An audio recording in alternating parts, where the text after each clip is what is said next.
everyone, and welcome to HR Works, brought to you by BLR. I'm your host, Steve Bruce.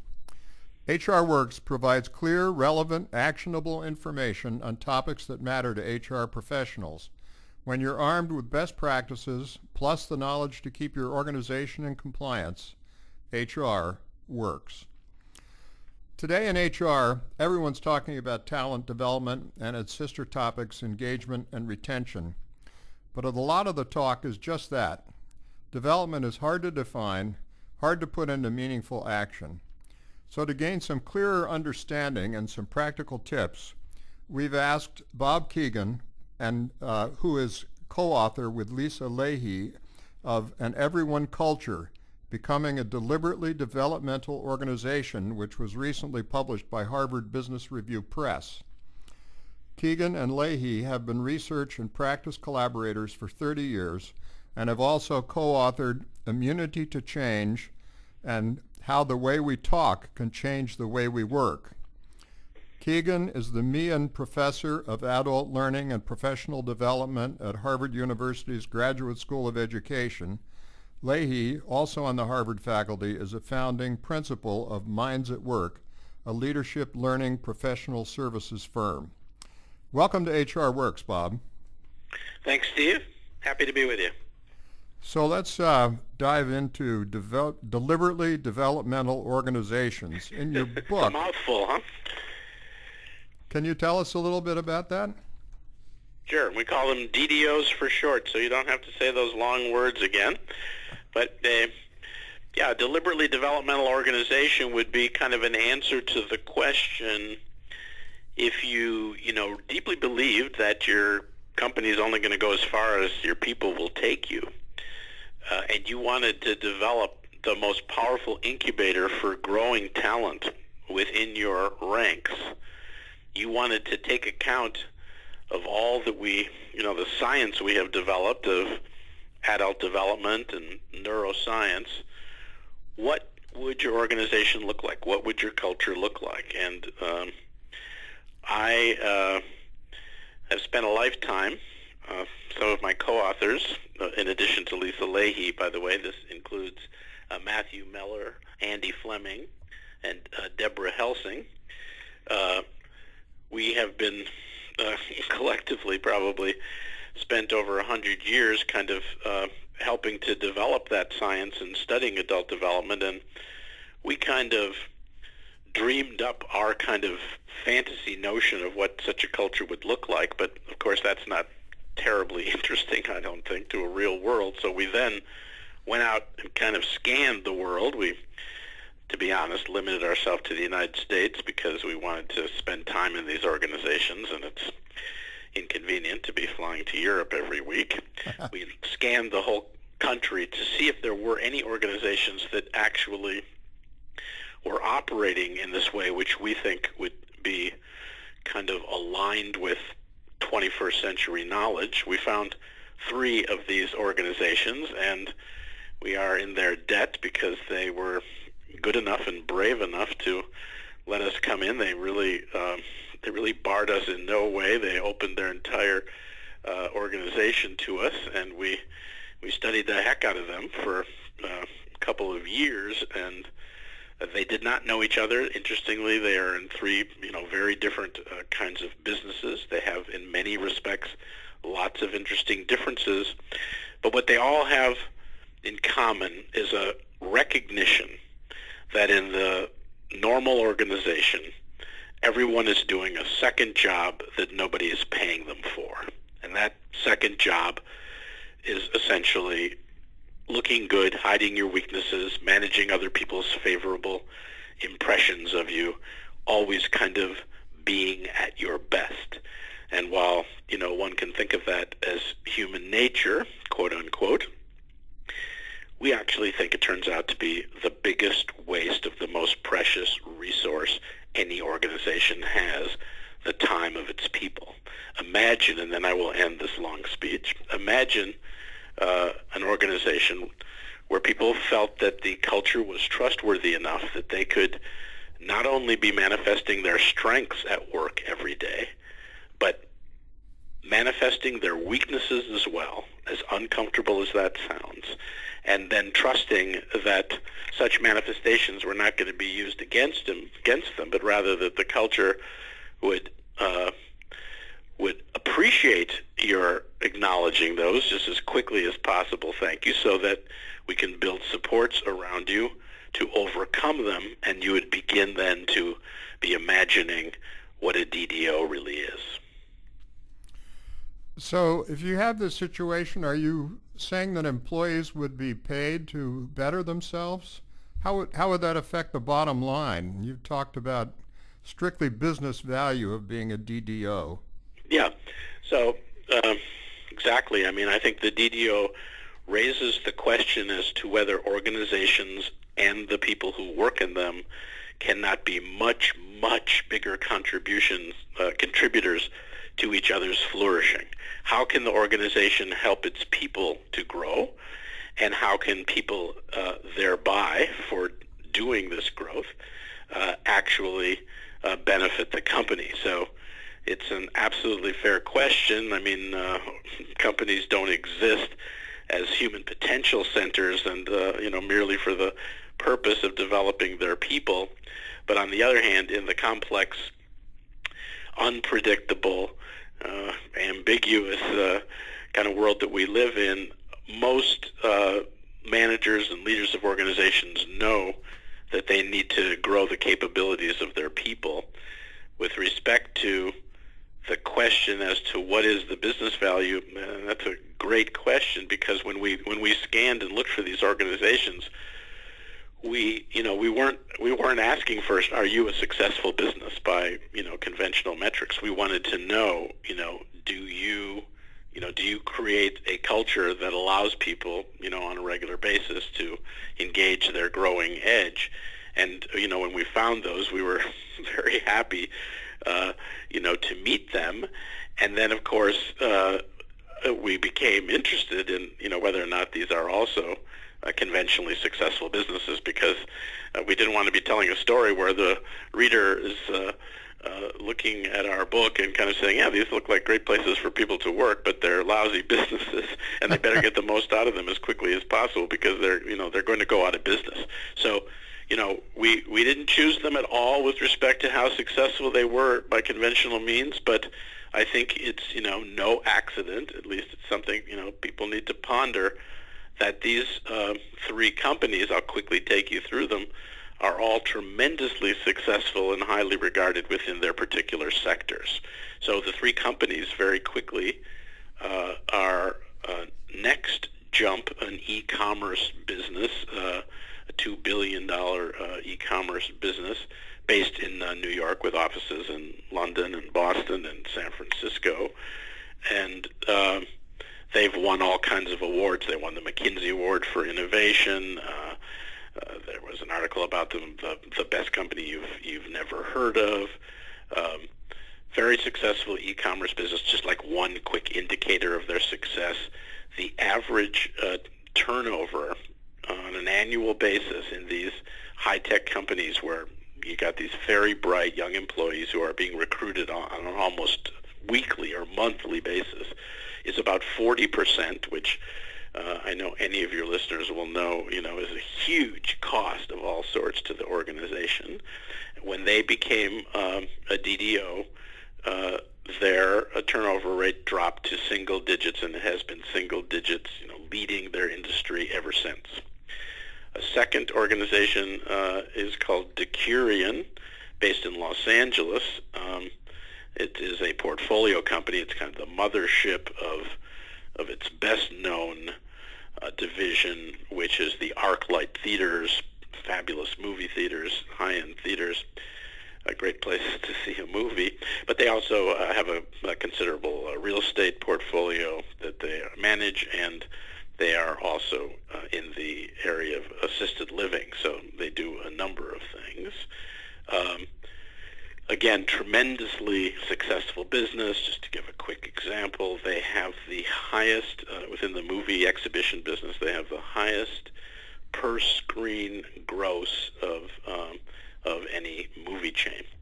And the third company, which is probably the best known of the three, even if mysterious to many, is Bridgewater, a financial services company, the world's largest hedge fund, and its success has been well documented now in the press. It has returned more money to its investors, who are like big teacher pension funds and sovereign wealth funds and so on. It has returned more money to them than any hedge fund in history. So one of the things we wanted to know, I mean, the question of can you run a successful business and be devoting so much time to the development of your people? I mean, the clear answer there is yes. They are the existence proof that answers that question. But we're interested in a deeper question, which is, do the two things have anything to do with each other? Is one contributing to the other? And in the book, your readers should read it and let us know if they find it compelling. But, we take a skeptical view and we ask them to make the case, as to how, because their answers, really struck us. I mean, in all three cases, they were unwilling to say that they thought their culture was a mere contributor to their success. In all cases, they felt that the culture was the absolute leading contributor to their success. And, we asked them to make that case, and we have to say that, by the time, we heard three versions of their argument, we found it pretty convincing ourselves. Well, that sounds great. If there's going to be a good ROI, it makes it easy to talk to the C-suite about it. Exactly. Now, when you're going to hire employees, if you want to be a DDO, do you use a special, different approach to recruiting and interviewing? And is there different kind of benefits or incentive packages? Absolutely. So, I think anybody recruiting has a goal not just to better understand this prospective hire, but for them to help them understand as well as possible the nature of the organization that they're joining. In this particular case,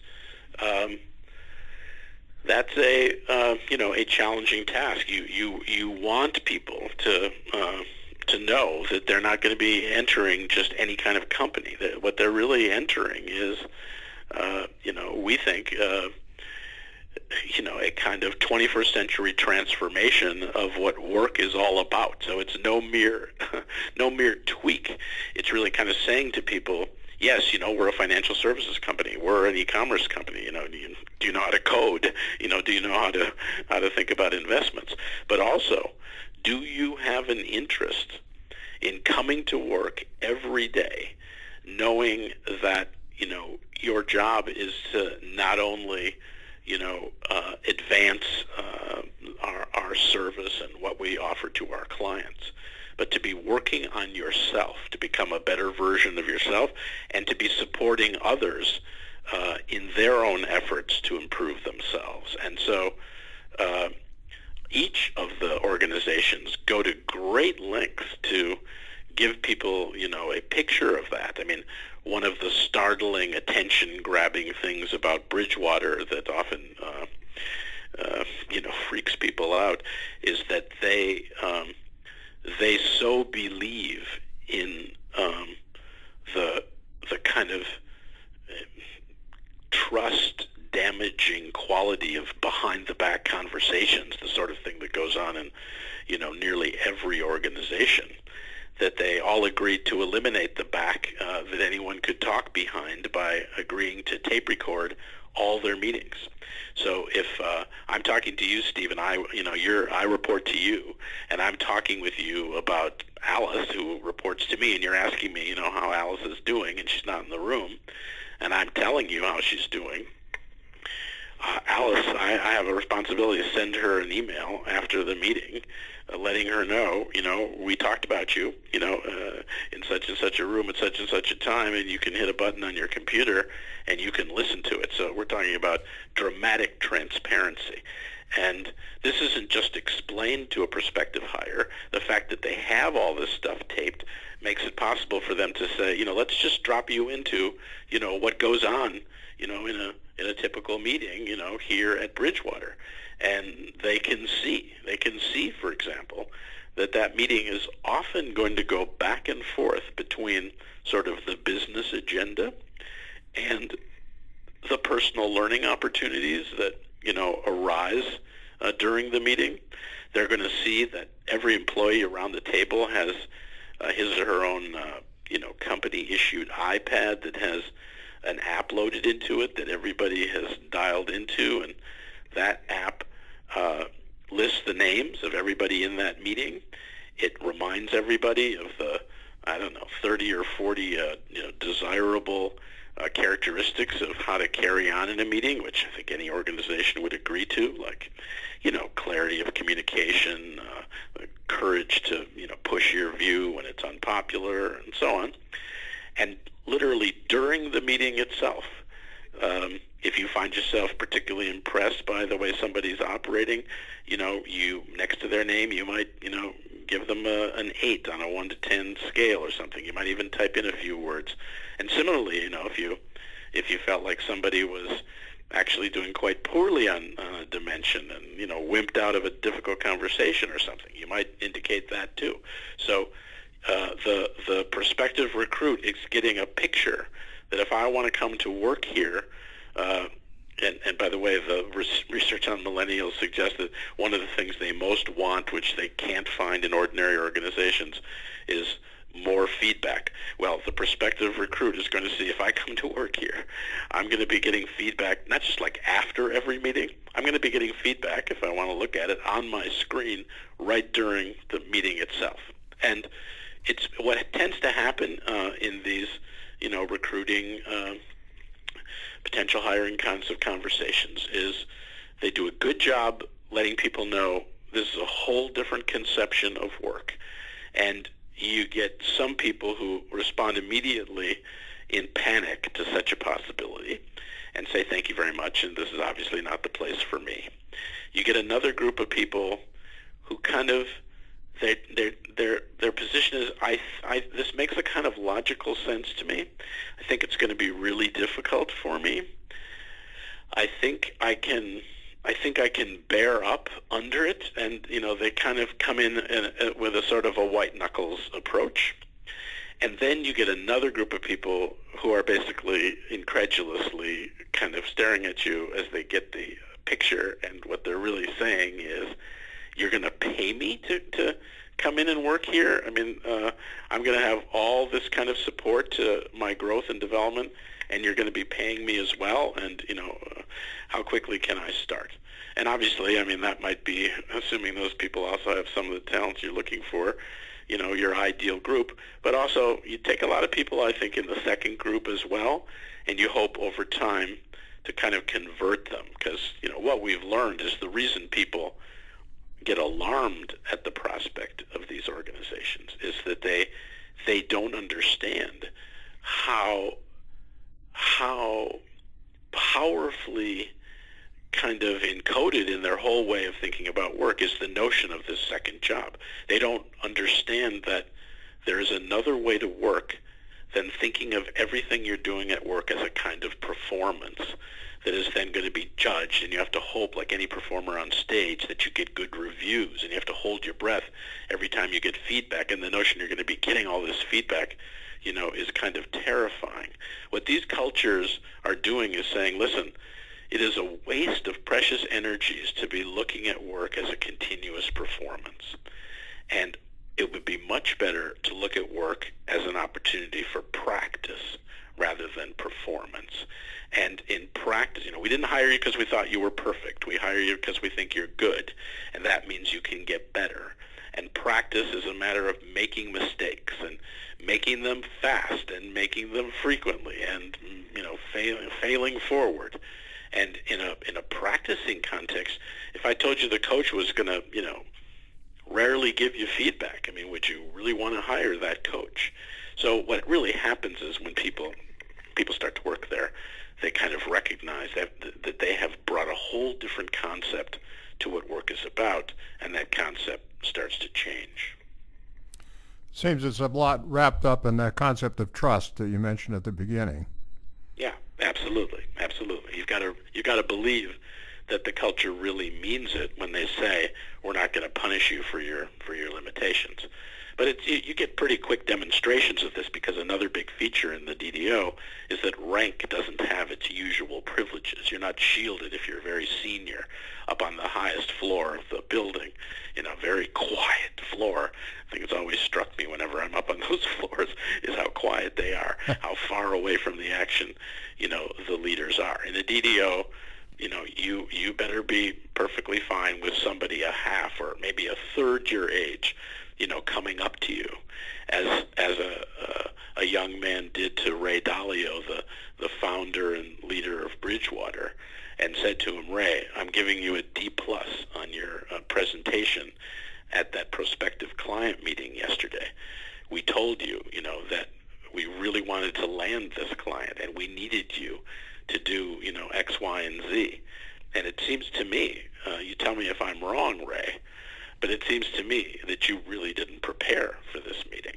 And can you imagine, a 25-year-old kid saying to his, 65-year-old leader of his company something like this, and having a job the next day, and he certainly did. So those are the kinds of things that, build people's trust that this isn't just a lot of talk. This is really the way we operate.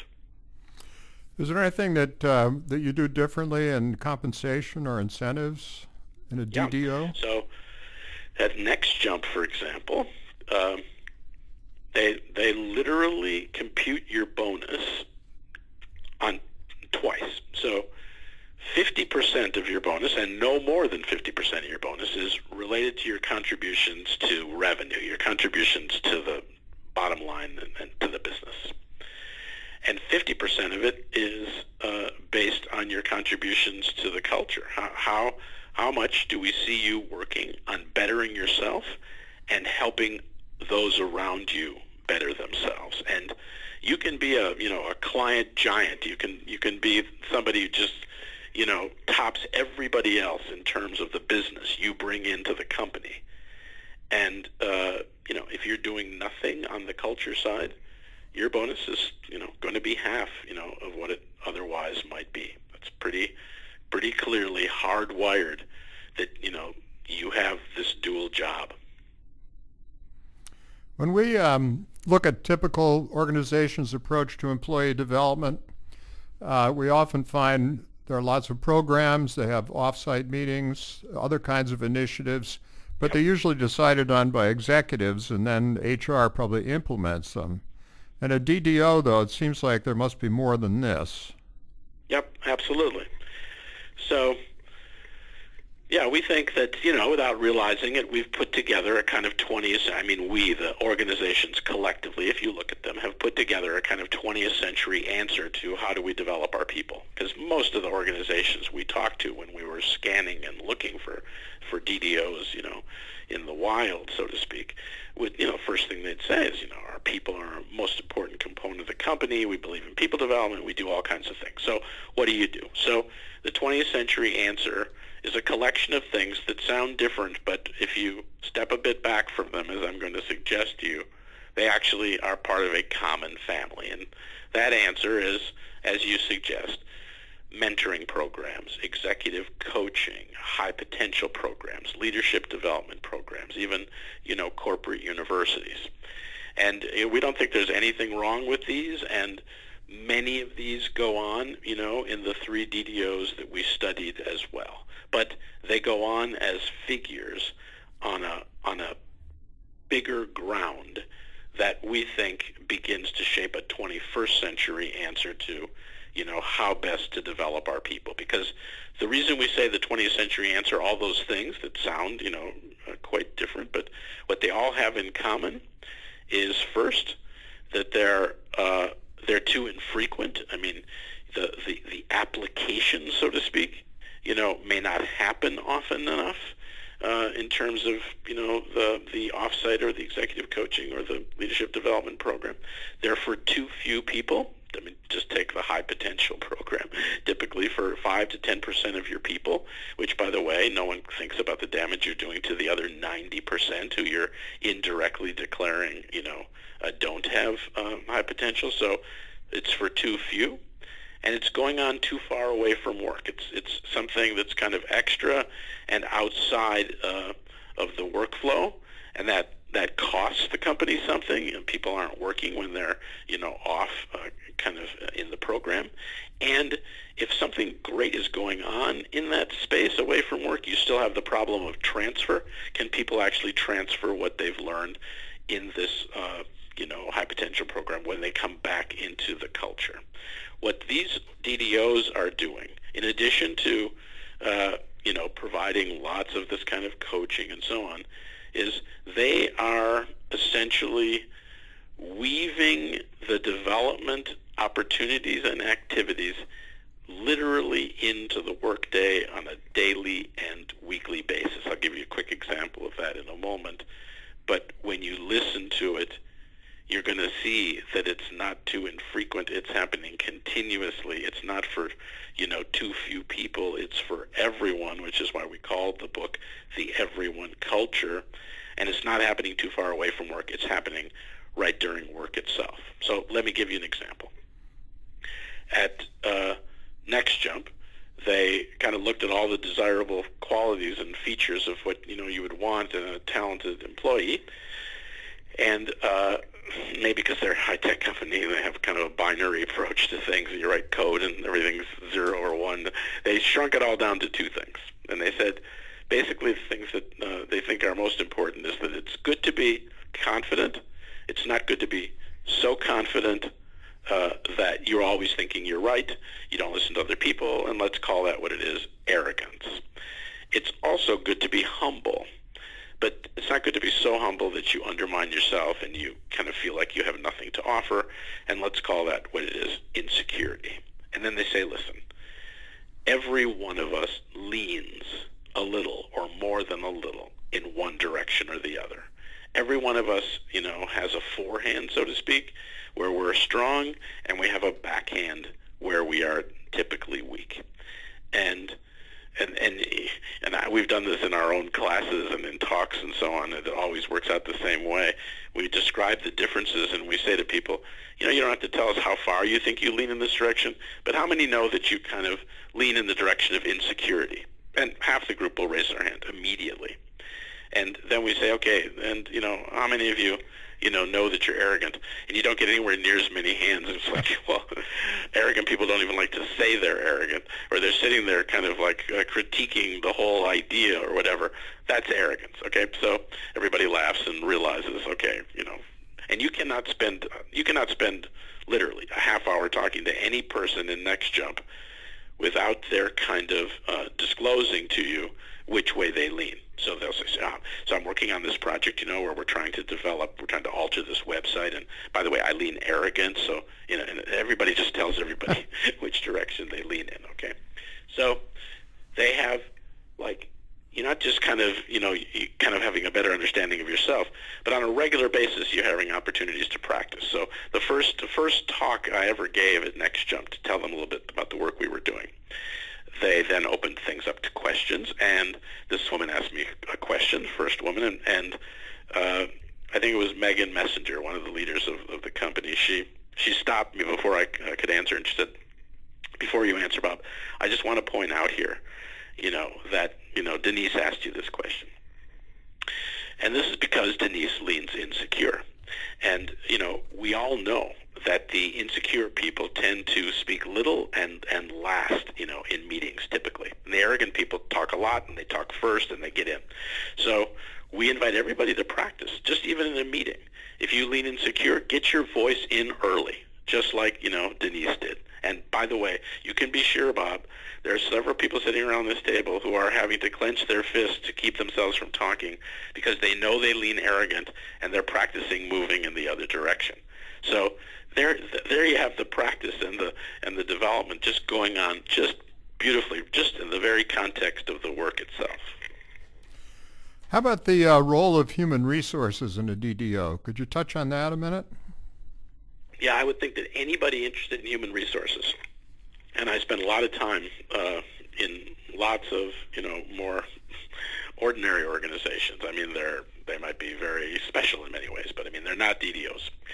And with people in the HR, what what I find is there's so many, when I talk with anybody in HR about kind of would they like to get involved in any kind of initiative that has to do with people's interior life, with developing their own personal capacities and capabilities, I always get this kind of like salivating kind of response, like that's why we got into HR in the first place, and we're spending more of our time working on personnel kinds of things and how to lay off 7% of the workforce in some kind of humane fashion. And you have a lot of people, it looks to me, in HR who would like nothing more than to be working at the level of actually helping people to grow and develop.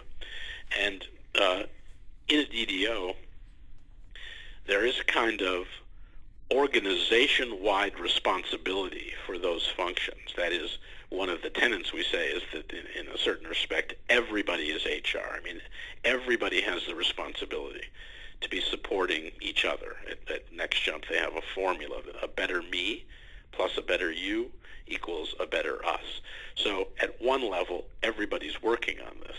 But the HR group in a DDO is a kind of king. I mean, a really honored and revered space, because the HR group essentially becomes the culture champions and the people who are, tending to it and innovating, within it and thinking about how to keep it, whole and robust.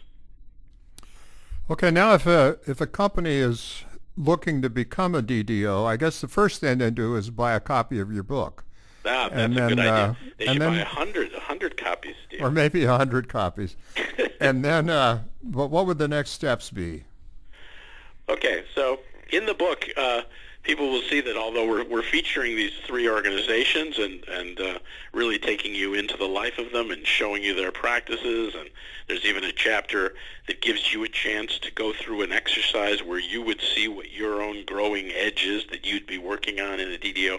There's also a whole chapter on getting started, and there we kind of more briefly take you into 5 or 6 organizations that we've actually started working with, who are not yet DDOs, who don't know exactly how far down that path they may want to ultimately walk, but who are really intrigued with the ideas and who want to move in that direction. So a few things I'd say, first of all, is, almost to be a bit of a devil's advocate, if I'm speaking to leaders, of an organization or of a department that has the freedom to, kind of remake its culture, my first question would be, why do you want to do this? So, like, if you don't have a business goal, if you don't have some kind of a gap you're trying to close, if everything just feels like it's perfect, where you are, you probably wouldn't be thinking about this anyway. So let's start with what you're actually trying to accomplish in, plain and simple, business language. And let's make sure that everything that, we're doing and looking at in making these innovations is put alongside whether it's helping us to better to accomplish kind of that business goal. Secondly, the leader has to be aware that this is not an overnight thing. Altering a culture and altering basically people's unrecognized theory of how work works, of what it means to be giving up this second job of kind of protecting yourself and trying to look good. This is not easy, and it's not fast. So if people are looking for a McDonald's drive-through transformation, this is not the initiative of choice. You've got to be willing to be in it for a couple of years to really be working at, I don't mean you're going to have to wait that long to see results, but it's going to be a couple of years before the culture has really, begun to turn the corner. Third thing, you have got to be, if you're the leader, you have got to be a full participant. This cannot be, I'll watch everybody else do the hard work of, working on their weaknesses. The leaders in the DDOs are themselves models of people who are acknowledging they don't have it together all the time. They make mistakes. They are learners like everyone else. And so, the leader has to kind of have that sense. Also, if the only reason you're thinking to do this is just kind of for the bottom line, you probably don't have the kind of will that's going to allow you to kind of stick with it. You have to have, in all three of these companies, I'm not saying anyone's a saint, but they kind of recognize there's a kind of mutuality going on here. It's not like you have two separate goals. You want to increase the success of your business and you want to kind of grow your people. You realize that one thing actually leads to the other. It's a dialectical kind of relationship, and you take a certain satisfaction in, having an organization where people are becoming bigger and better versions of themselves, as much as you take a kind of satisfaction in the financial growth of the company. Last thing I would say is that this is a little bit of a plug, but I think it could be very useful. If people are interested, they may want to go. We created a little company to kind of support the idea and the practice of the DDO. That company is called Way to Grow Inc. There's a website, waytogrowinc.com, and you'll see there all kinds of information about the DDO. But the other thing that you'll see there is that we've created a kind of a survey that lots of people within the organization can take, and it then gives you a kind of really interesting single-page picture of how developmental really is your culture right now. And it breaks down all the different dimensions kind of a DDO. It shows you where you are on each of these dimensions. It shows you where you are in comparison to the DDOs. So you can see the kinds of things that you're actually doing quite well currently to help your culture be developmental. But you can also see the optimal kind of areas for improvement. And I think that's another way of getting started, is basically just to take a good look in the mirror. Wow. Well, I've got a lot to think about. I know I got to figure out how much time I'm spending on my second job. Right. And I've got to figure out how I lean. And then I've got to think about it from the company standpoint, too. So before we close off here, I just want to mention again the name of the book. It's Kegan and Leahy. It's an Everyone Culture, Becoming a Deliberately Developmental Organization. And it was recently published by the Harvard Business Review Press. So, Bob, thanks so much for joining us today. This was fascinating. Steve, I really enjoyed talking with you. Thank you. Listeners, please let me know what HR Works should cover next. sbruce@blr.com. Thanks for listening. This is Steve Bruce for HR Works. The opinions expressed on HR Works do not represent legal or any other type of professional advice and should not be used as a substitute for legal advice from a qualified attorney licensed in your state.